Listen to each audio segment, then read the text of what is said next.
All right, so remember what they're trying to do is they're trying to get you to go between words and equations and back and forth.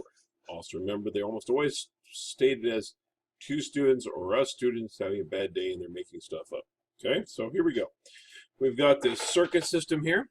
One is in series, the other is in parallel. You can tell that just by looking at it, correct? They drew light bulbs as not resistors because they're rebels and they don't want to bother writing down they want you not to be confused by the fact that the light bulbs could be resistors. That's so confusing.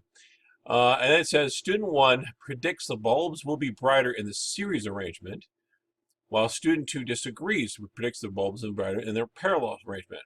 Their argument are as follows. Student 1 says bulbs A and B will be brighter than C and D because in a series circuit, each bulb gets all of the current coming out of the battery. But in parallel, the parallel circuit, the bulb gets only half the current. Aha! That's good reasoning. But if you're not taking into account bulb A uses some of the current before it gets to bulb B, making the bulbs dimmer in the series circuit. The parallel circuit, the full voltage of the battery is across each bulb. So it's as if the other bulb wasn't even there.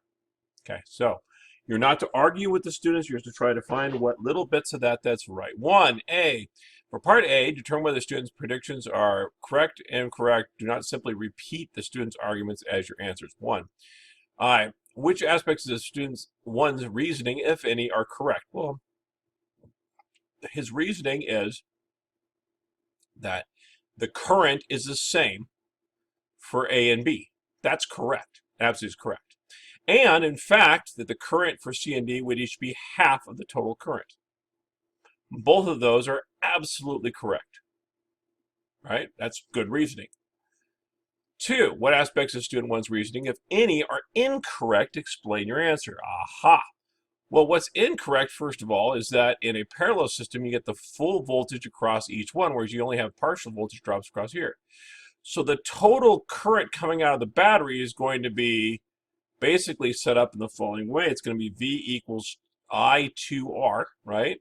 And so your I is going to be much smaller. It's going to be half of what it would be if there's just one bulb. It's going to be half of what each one of these individually has. And so, yes, although this gets half, each one gets twice as much because there's 4 times as much current coming out of the battery. Okay, so that's the reasoning right there. Why is he incorrect? Because each one of these gets a full voltage. Okay. Student 2, you're not taking account that bulb A uses some of the current before it reaches bulb B. So what aspects of 2 are correct, if any? Well, he's got the parallel nailed, right? The battery gets to use its full voltage across each, both C and D, and that does, in fact, make them brighter. So he's right on those 2 counts. But, ... He's incorrect in the fact that he thinks that current dies in bulb A. Remember, current has to be the same throughout the series system, right? So whatever's going through A is going through B. Whatever's going out into B is going back to the battery. So the current is the same everywhere in a series circuit. So therefore, there's no ability to split or anything. So therefore, boom, you're wrong. It can't be dying in there. The electrons don't go to die inside of resistors. All right. So now moving forward. Over here, I've got indicate all the equations that support student 1's reasoning and explain how each equation provides the support. Now, here's interesting. What the heck are these equations? I've never seen this equation before.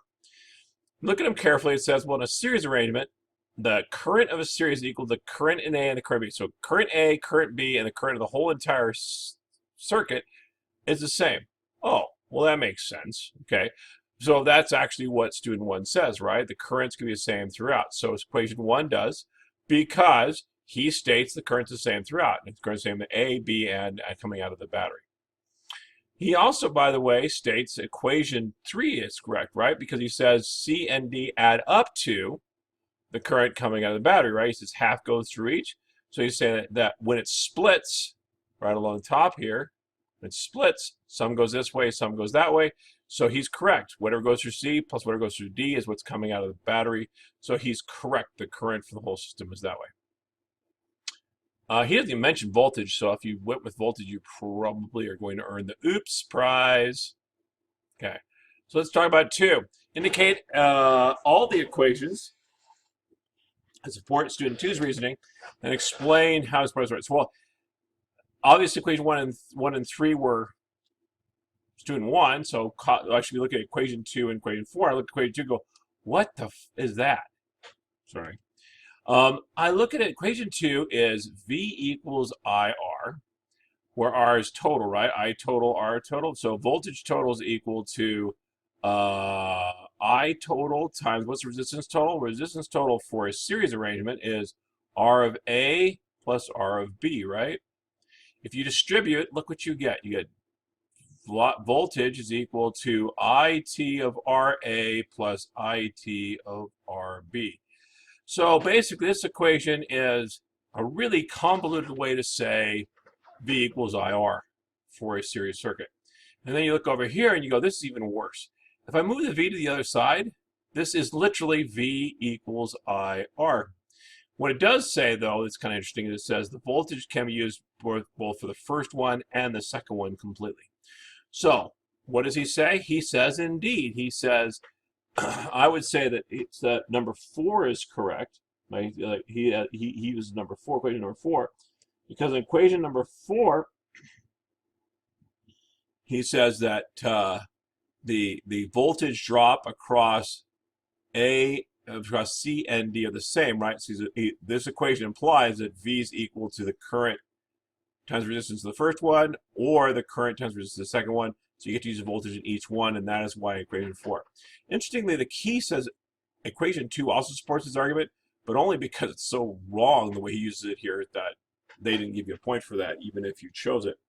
Okay, C. Hey, let's do some physics. Resolve the 2 lines of reasoning.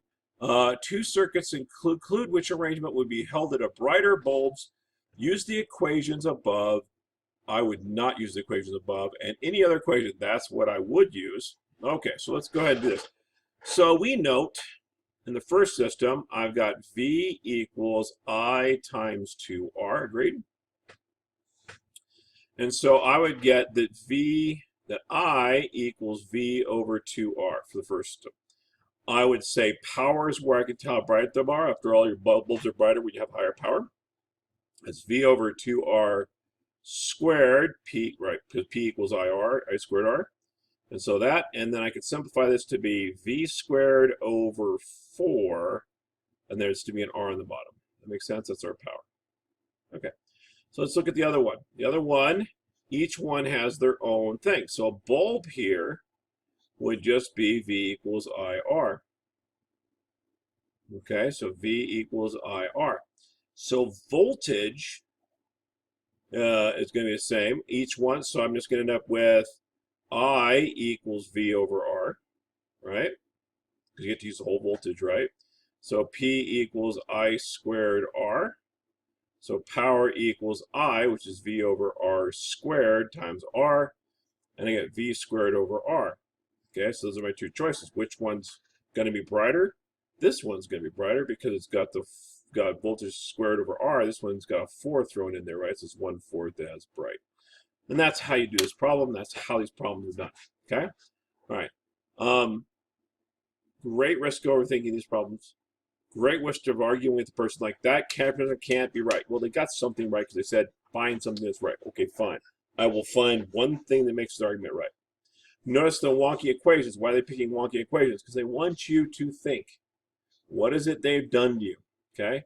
Not fun, not great. You're on time test. Don't really want to deal with that. But just be aware that's what they could do. Okay? Now, is a circuit problem going to be on your test? No, circuit problem is not. Why am I doing this? Because it's a really good example of this quantitative, qualitative thing, and I'm going to give you every single quantitative qualitative problem I've ever put out. Okay? And this happens to be one of them. All right? All right.